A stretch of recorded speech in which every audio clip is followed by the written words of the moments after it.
Dear learners, welcome to everybody for joining online class.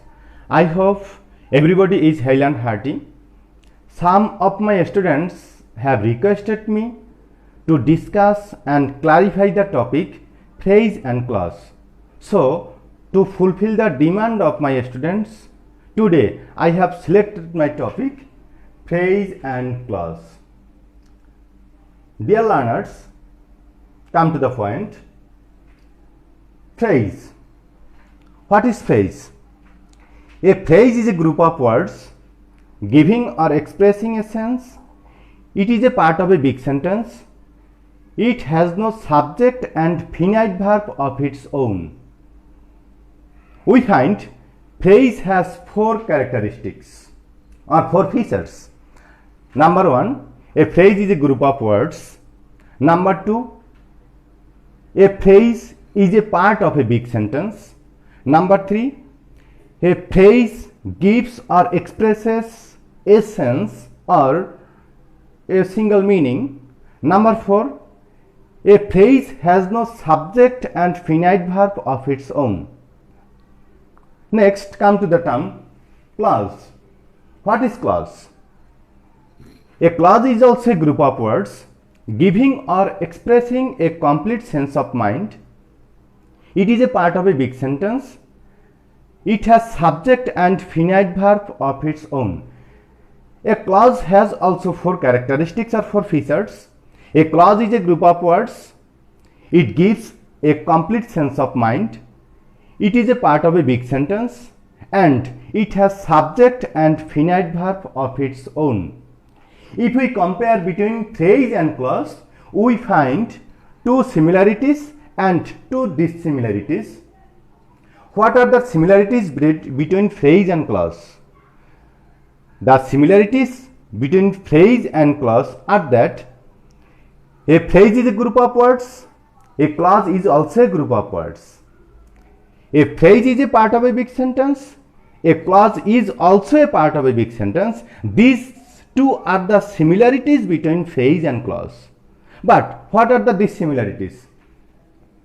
The dissimilarities between phrase and clause are that a phrase can give only a single sense or only a single meaning, but a clause can give a complete sense of mind. Number two, a phrase has no subject and finite verb of its own. On the contrary, a clause has subject and finite verb of its own. Dear learners, look at the blackboard, follow chart 1. There are some examples. He is all but ruined. Here, all but, it is a part of a big sentence. It gives only a single meaning. All but means nearly. It is a group of words and it has no subject and finite verb of its own. So, we can call all but is a phrase. Second example, birds fly at large in the sky. Here, at large is a phrase because it is a part of a big sentence. It gives a single meaning or single sense. At large means freely.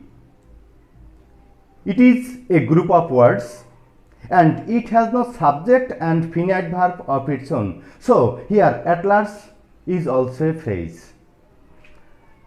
The third example, everybody knows that he is honest. Everybody knows this portion or this clause. It is a part of a big sentence. It is a group of words. It gives a complete sense. Everybody knows. And it has subject and finite verb of its own. Everybody is subject and knows finite verb. Is there any question? Okay, finite verb. The verb which is changed according to tense, number and person is finite verb, and the verb which is not changed according to tense, number and person is non-finite verb. Fourth example, if you come, I will go. Here, if you come, it is a part of a big sentence. This portion is a group of words. This portion expresses a meaning and it has subject and finite verb of its own. You subject and come finite verb. So, if you come, this portion is a clause. I will go. It is a part of a big sentence. It is also a group of words. It gives a complete sense of mind. And it has subject and finite verb of its own. I is subject and will go is finite verb. Will go, it can be would go, it can be go, it can be goes, it can be went. It depends on tense, number and person of the subject. So, I will go, it is also a clause. If we want to have a good understanding and clear idea about phrase and clause, we must discuss the classifications of phrase and clause. Now come to the discussing point, the classification of phrase. Phrases are of 6 types. They are noun phrase, adjective phrase, adverbial phrase, prepositional phrase, conjunctional phrase and interjectional phrase. We will discuss it in brief. Noun phrase, it does the work of a noun. Follow the example. Her going to college is uncertain. Her going to college, this portion acts as a noun. So, this clause is a noun clause. Dear students, remember that what we get by questioning with what is noun. If we get a single word by questioning with what, it is noun. If we get a phrase by questioning with what, it is a noun clause, noun phrase. And if we get a clause by questioning with what, it is a noun clause. Here, her going to college is uncertain. What is uncertain? Her going to college. This portion acts as a noun, so it is noun phrase. Adjective phrase. The house built long ago fell down. Built long ago, this portion or this phrase acts as an adjective because this portion modifies the noun the house. So, this phrase is adjective phrase. Adverbial phrase. He came at a great speed. How did he come? The answer is at a great speed. This portion at a great speed acts as an adverb. So, at a great speed is adverbial phrase. Dear students, remember that we can get adverb from 6 keywords. Adverb indicates time, place, cause, manner, number and quantity. This portion at a great speed.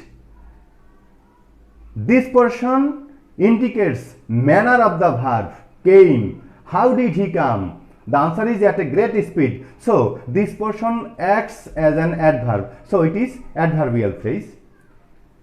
Number 4, prepositional phrase. It does the work of a preposition. He stood in front of me. Here, in front of is a prepositional phrase. Number 5, conjunctional phrase. Come as soon as you can. As soon as here acts as a conjunction. Come, it is an imperative sentence, that means you come, and the other sentence is you can. These two sentences have been joined with as soon as. Here as soon as is a conjunction or linker. So here as soon as is a conjunctional phrase. Interjectional phrase. It does the work of an interjection. For God's sake, hold your tongue, let me laugh. This line is from a famous love poet of English literature, my favorite poet, John Donne. Rabindranath Tagore has mentioned this line in his famous book শেষের কবিতা, দোহাই তোদের একটুকু চুপ কর ভালোবাসায় আমায় দেরে অবসর. So for God's sake, this portion is an interjectional phrase. Next, come to the discussing point, the classification of clause. Clauses are of three types: principal clause, subordinate clause, and coordinate clause. Dear students, principal clause. What is principal clause? The clause which does not depend on any clause to express its meaning is called a principal clause. Principal clause can express its meaning itself. It never depends on any clause. So, the other name of principal clause is independent clause. Follow the example. We know that he is ill. Here, we know this portion is a clause because we have discussed it previously, but this portion expresses the meaning clearly. So, we know is a principal clause. He is ill. This clause also can express the meaning clearly itself without the help of others. So, this portion is also a principal clause. Number 2, subordinate clause. What is subordinate clause? The clause which depends on principal clause to express its meaning is called subordinate clause. Subordinate clause can never express its meaning without the help of principal clause. For this, the other name of subordinate clause is dependent clause. Principal clause never depends on any clause, but subordinate clause depends on principal clause. Subordinate clause does not express its meaning without the help of principal clause. Follow the example. If you read, you will learn. Here, you will learn. This clause can express the meaning clearly without the help of any clause. But if you read, this clause cannot express the meaning without the help of you will learn. That means principal clause. So, this portion or this clause, if you read, is subordinate clause or dependent clause. Next, coordinate clause. What is coordinate clause?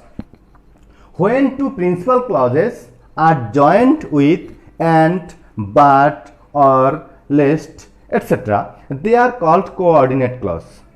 Coordinate clauses are joined with coordinating conjunction. Where there is coordinate clause, there is coordinating conjunction, and where there is coordinating conjunction, there is coordinate clause. Coordinate clause and coordinating conjunction go hand in hand. In this example, follow this. He is rich but meager.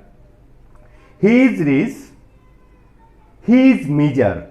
These two clauses are joined with but. Here but is coordinating conjunction and these clauses are coordinate clause. Is there any question? Okay.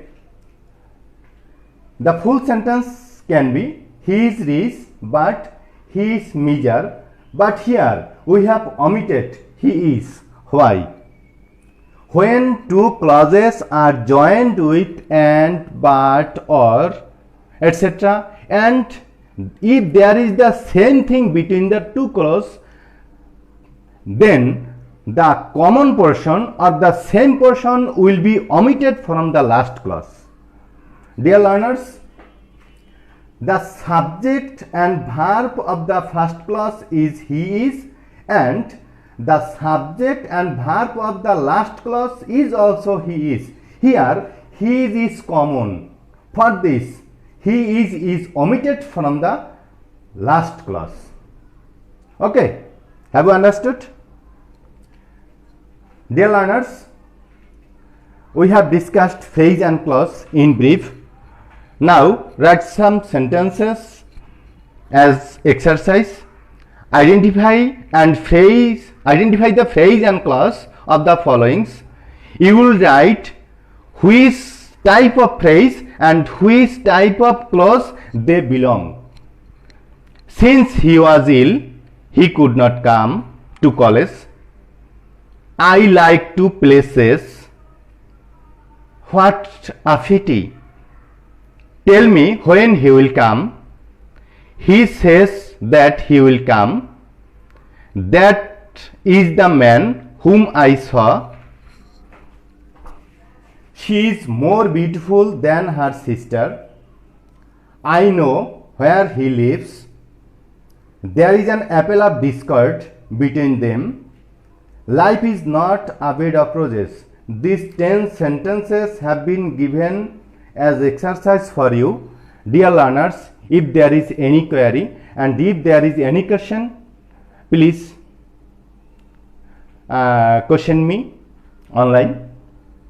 So, I want to conclude my topic.